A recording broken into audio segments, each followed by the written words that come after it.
Protocolos y comunicaciones en red. En las presentes imágenes explica la comunicación humana y la comunicación informática, la que se da entre dos computadoras. Básicamente nos vamos a basar en esta. ¿Por qué ponemos la comunicación humana? Porque realmente utiliza los mismos principios la comunicación informática, es decir, utiliza un transmisor, el que envía el mensaje, un receptor, el que recibe el mensaje, un canal por donde pasa el mensaje y un mensaje. Lo mismo la comunicación humana necesita un receptor, un transmisor, un mensaje y el medio por el cual se envía el mensaje. Es por ello la comparación. Establecimiento de reglas. Otra de las cosas importantes, aunque en la comunicación humana pues, sea totalmente evidente y no lo veamos, también existen reglas para la comunicación. Es decir, se tiene que hablar el mismo idioma, se tiene que hablar a una velocidad, o sea, no tan rápido. Si hablamos muy rápido no nos van a entender. No podemos hablar al mismo tiempo, tenemos que esperar nuestro turno. También tenemos que nosotros tener respuesta del mensaje que mandamos. Todo esto son reglas de la comunicación humana. Lo mismo se utiliza en la comunicación informática. Necesitamos reglas para que se comuniquen dos dispositivos. A estas reglas les llamamos protocolos. ¿Qué es un protocolo? Pues son reglas para que se dé la comunicación entre dos dispositivos. ¿Cuáles son estas reglas? La primera regla nos dice que es la codificación de mensajes. ¿De qué se trata esta? Así como una persona cuando recibe un mensaje de otra, esas palabras las tiene que traducir en pensamientos para poder comprender. Lo mismo, una computadora tiene que codificar ese mensaje, traducirlo en un lenguaje que ella entienda. ¿Cuál es el lenguaje de la computadora? Es el lenguaje binario, ceros y unos. Todo lo convierte en ceros y unos, sea cual sea el mensaje. ¿Para qué? Para poder comprenderlo. Formato y encapsulamiento de mensaje. ¿De qué se trata? Les voy a poner el ejemplo de una carta. Así como cuando mandamos una carta tiene que llevar la dirección del destinatario, tiene que llevar su número, su ciudad, su código postal y tiene que ir bien estructurado el mensaje. De la misma manera se da en la comunicación informática. Tiene que llevar dirección origen, dirección destino, tiene que estar estructurado el mensaje para que se pueda dar la comunicación. Tamaño del mensaje. Así como nosotros estructuramos nuestros mensajes en oraciones para que nos puedan comprender, lo mismo la computadora. Tiene que dividir el mensaje en partes en un tamaño que ella lo pueda comprender. La sincronización del mensaje se divide en estos tres: en método de acceso, control de flujo y tiempo de espera para la respuesta. El método de acceso se refiere a que dos computadoras no pueden mandar al mismo tiempo, así como dos personas no podemos hablar al mismo tiempo, no nos entendemos, lo mismo se da en la comunicación informática. El control de flujo. El control de flujo se refiere a la velocidad. Así como yo no puedo hablar demasiado rápido y no me van a entender, lo mismo se refiere al control de la velocidad en la comunicación informática. Tiempo de espera para la respuesta. Si alguien envía un mensaje o dice algo y la persona otra no te contesta, ¿qué haces? Pues tienes que volvérselo a repetir porque a lo mejor vas a decir, es que no me escuchó. Lo mismo hace una computadora. Espera cierto tiempo para una respuesta. Si no obtiene respuesta, vuelve a mandar el mensaje.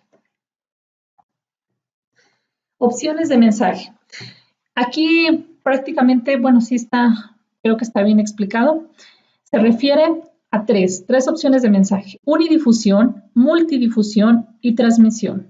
Unidifusión, cuando la computadora, su mensaje va nada más a un solo dispositivo. Multidifusión, cuando su mensaje va para varios dispositivos. Y la transmisión, cuando su mensaje va a todos los dispositivos de la red. Suite de protocolos. Dijimos que los protocolos eran reglas. Entonces, ¿qué es una suite de protocolo? Pues es un conjunto o un grupo de protocolos que trabajan a lo mejor en una capa. Protocolos. Como les decía, aquí representa el modelo, bueno, TCP/IP, que más adelante viene explicado. Estas son las capas del modelo y aquí vemos los protocolos que trabajan en cada capa. Aquí lo único que se me pasó es poner la definición del protocolo, pero voy a modificar la diapositiva y se los voy a compartir. Los modelos de referencia. Aquí nos explica o nos dice para qué se utilizan los modelos de referencia. ¿Cuáles son estos modelos? Existen dos modelos. El modelo por protocolo, el que vimos anteriormente, donde utiliza 4 capas, es el modelo TCP/IP. Y el modelo de referencia OSI, que este es de Cisco y este también va por capas. Ahorita, posteriormente, los vamos a ver. Aquí está el modelo OSI. Aquí se explica cuántas capas tiene. Si se fijan, va del 1 al 7. La básica es la 7, donde va a nivel bits aquí. Y sería 6, 5, 4, 3, 2, 1. Y aquí explica qué hace cada capa. Acá en esta parte explicamos el modelo TCP/IP, sus capas, estas son 4, y las funciones de sus capas. Aquí comparamos el modelo OSI con el modelo TCP/IP. Por ejemplo, aquí nos dice que el modelo TCP/IP en su capa de aplicación hace exactamente lo mismo el modelo OSI, pero utilizando sus primeras 3 capas. Esta capa de transporte y la capa de transporte pues prácticamente hacen lo mismo. Aquí esta se llama de red y esta se llama internet, pero hacen lo mismo. Aquí se iguala según la sombra. Y la capa de enlace de datos y la capa física hacen la misma función que la capa de acceso de red del modelo TCP/IP. ¿Qué es la segmentación? La segmentación nos dice que es la división de flujo de datos en partes más pequeñas. Se le denomina segmentación. Es decir, cuando nosotros mandamos un mensaje, por ejemplo, mandamos una fotografía. ¿Qué hace la computadora? Divide esa fotografía en segmentos, en varias partecitas. Si se fijan acá en este lado, se ven, son varias partecitas. Esas partecitas, bueno, obviamente sí les pone como una secuencia para que al momento que llegue a su destino, estos pequeños segmentos se junten y formen el mensaje original. Pero esta es la forma en que trabaja o envía un mensaje una computadora a cualquier dispositivo. ¿Qué hace? Segmenta, divide. El proceso de encapsulamiento se refiere a cómo es segmentado el mensaje desde el transmisor hasta el receptor, hasta que llega a su destino. Nos dice que, bueno, se maneja por capas. Es decir, dentro del modelo OSI, en la capa de aplicación, presentación y sesión, en esas 3 primeras capas, si nosotros vamos a mandar un video, ese video siguen siendo datos, es decir, el video sigue siendo un video. Cuando pasan esos datos a la capa de transporte, el video se divide en pequeños segmentos o en pequeñas partecitas y esas se llaman segmentos. A su vez también se le agrega el encabezado de la capa de transporte, ¿sí? Después, esos segmentos pasan a la capa de red. En la capa de red, varios segmentos se agrupan y forman un paquete. A su vez, a esos paquetes se les agrega los datos propios de la capa de red. Aparte ya trae su encabezado de la capa de transporte. ¿Por qué? Porque recordemos que son segmentos y van con cierto encabezado. Después, esos paquetes viajan y van a la capa de enlace de datos. En la capa de enlace de datos, varios paquetes forman una trama y aparte se le agrega el encabezado de la capa, ¿sí? Después pasan a la capa física, a la más baja, la capa más baja, y esas tramas se convierten en bits. Ya no se le agrega ningún encabezado, es decir, ese trama se convierte en puros ceros y unos y viajan a través del medio. ¿De qué medio? Puede ser de fibra óptica, de cable de cobre o transmisión inalámbrica, pero viaja en ceros y unos hacia la otra computadora, ¿sí? Para que la otra computadora pueda codificarlos.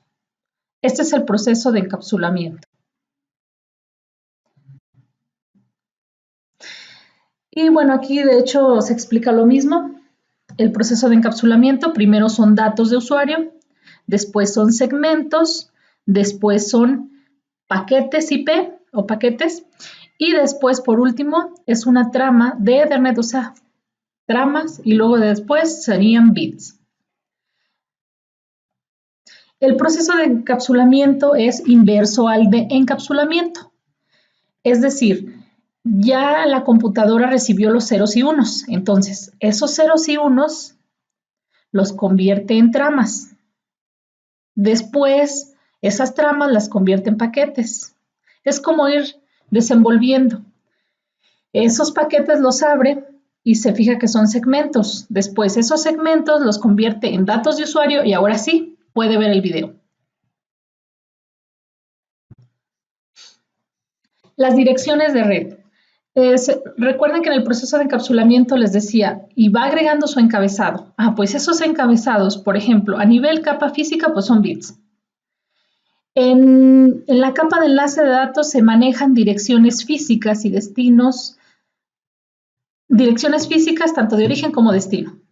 En la capa de red se manejan direcciones lógicas o direcciones IP. En la capa de transporte se manejan números de puerto. Y en capas superiores, pues nada más son datos.